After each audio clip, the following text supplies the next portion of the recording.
As a lot of these potters became more sophisticated, they started doing underglaze painting, barbotine slip. I think the French could be credited with this discovery also, but they're kind of parallel tracks. This is a very pretty piece by Mary Louise McLaughlin, also from Ohio, working in the sort of Rookwood aura.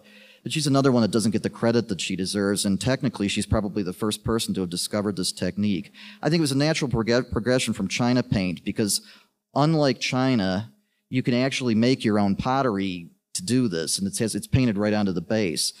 It's really a very simple technique, but it takes a while to master. All that you're really looking at is clay that's had some colored pigments mixed into it and then used like oil paint. The colors show up a little bit before you fire them, but then a second firing takes place. There's a thin clear lead glaze on it that functions exactly like the varnish on an oil painting, brings up the color, and now we're off into the art pottery movement. Again, an early piece of Rookwood standard ware, same thing, a little more refined. But Rookwood's one of their principal innovations is sort of using an atomizer. So these beautiful gradated colors in the background are something that you could only do by sort of blowing on things. The airbrush is another underrated but very important technical innovation of the time, and it's being used for the very first time in this period. And it's the only way that some of these modulated colors could be achieved. And Rookwood's, I think people attributed it to the technology of the time, but Rookwood is actually, the early standard pieces, I mean, brown is a dominant color. Probably it's as much an aesthetic choice because they were looking at old master paintings that had a similar color palette, as well as it was a technical choice because the browns and some of the limited blues and greens that were available were easily available and controllable colors. As they got more sophisticated technically, they adapted to new things. Okay, as we adapt, we go into the next phase. This is a very rare, early, and highly defective piece of Pewabic pottery. I brought it. I've got a number of slides like this where I'm showing pieces that were horribly misfired because they best demonstrate what pottery can do.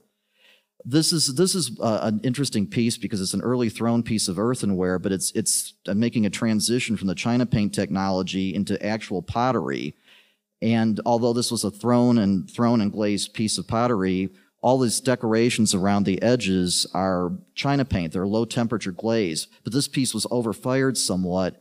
And the yellow passages that you can see on it, you may be able to see on the slide, have sort of burbles and yellows. They have antimony in them, which was a pigment that used to be used to make yellow. It's unbelievably toxic. Potters don't use it anymore, but for years it was the only way to get a decent yellow. It also has the unfortunate effect of bubbling and spitting and making a mess if it's fired slightly badly.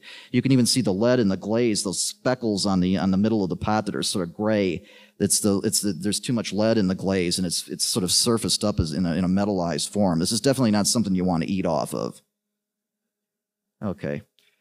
Now again, we're into. I brought in some ancient pieces, not to tweak my own ego, but just I want to give credit where credit is due. And these are the kinds of things that potters working in this time frame we're seeing for the first time and allowing for an aesthetic possibility. That potpourri 18th century jar piece that I showed you in the beginning is more typical of pottery throughout human history, or at least modern times. People wanted elaborately decorated things. And something like this is an early Chinese piece. The period isn't that important, but these things were starting to surface in American collections, and people were seeing these and thinking, "My God, that's beautiful. A pot can be something to look at without having a lot of complicated, elaborate glazing techniques on this. It's beautiful and serene in and of itself."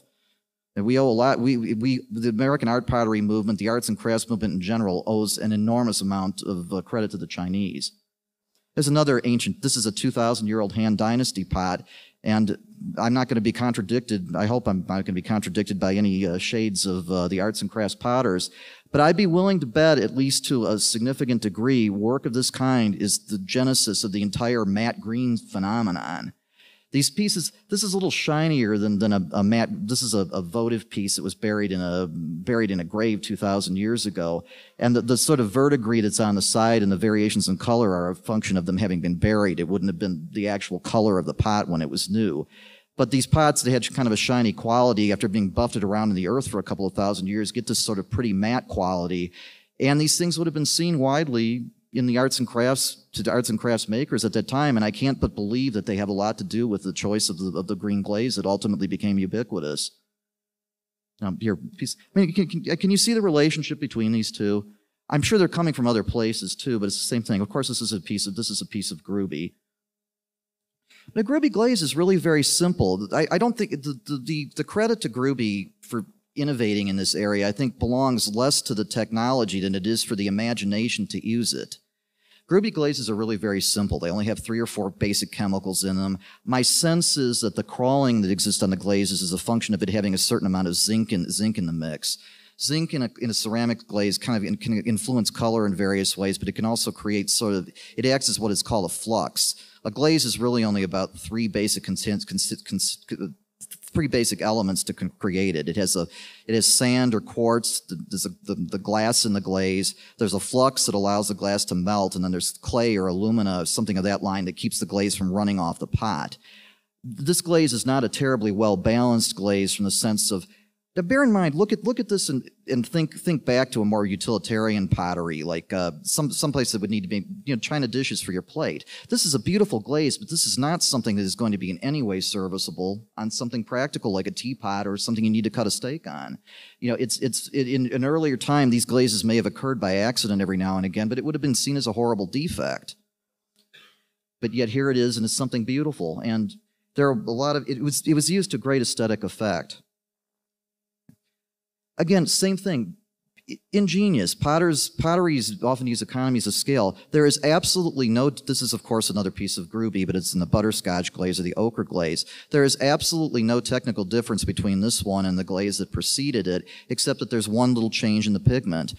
Potteries of this type often operate very much like a bakery does, where there's sort of like the standard batch of bread dough or cookie dough, and for every holiday, the sugar cookie dough becomes Christmas cookies, or a little, color is added to it. Potteries are no different. There'd be a big batch of sort of a yellowish clear glaze, and depending on their needs or circumstances, they'd adapt maybe one 1/100th of the pigment. This brown is probably just derived from just a certain amount of iron and maybe a couple of other trace elements. It's very simple, but it's a very creative use of glaze.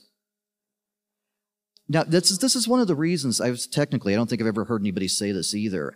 This is, of course, a beautiful, elaborate, many-colored Gruby tile, but you very seldom does one see Gruby with many different colors on them, and there's a technical reason for that.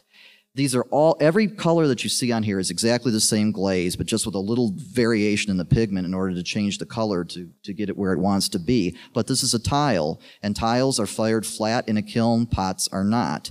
Glazes melt and run just like candle wax when they're fired, and if you put multiple colors on a pot, the good likelihood is that they're all going to run together. I'm sure we've all seen that on Gruby where little bits of the things are running. It would be virtually impossible to get this kind of variation in color on a large, complicated vase. It would just all be sort of a rainbow smear running down the side. So they understood too. Tile makers often have a lot more latitude than potters do. We're all jealous of them. Okay, piece of Tico, of course, another quintessential arts and crafts pottery. But believe it or not, even though these Tico glaze and Gruby glaze, in terms of their surface consistency, are very different in appearance, but yet chemically they're almost identical.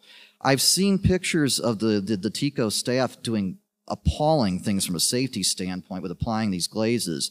A Tico glaze of this type, and these matte glazes, are only possible in the era of the airbrush, of the spray gun, which is how all of these glazes were applied. That is the only way that you can get a nice uniform matte glaze on a piece like this, and that's how all of them were done. Gruby glazes are poured or dipped. The formula is almost virtually identical, except for a couple of trace elements, but it's all about the application and the firing. Without an airbrush, a pot like this is inconceivable, and this is the first time in all of human endeavor that this is being done.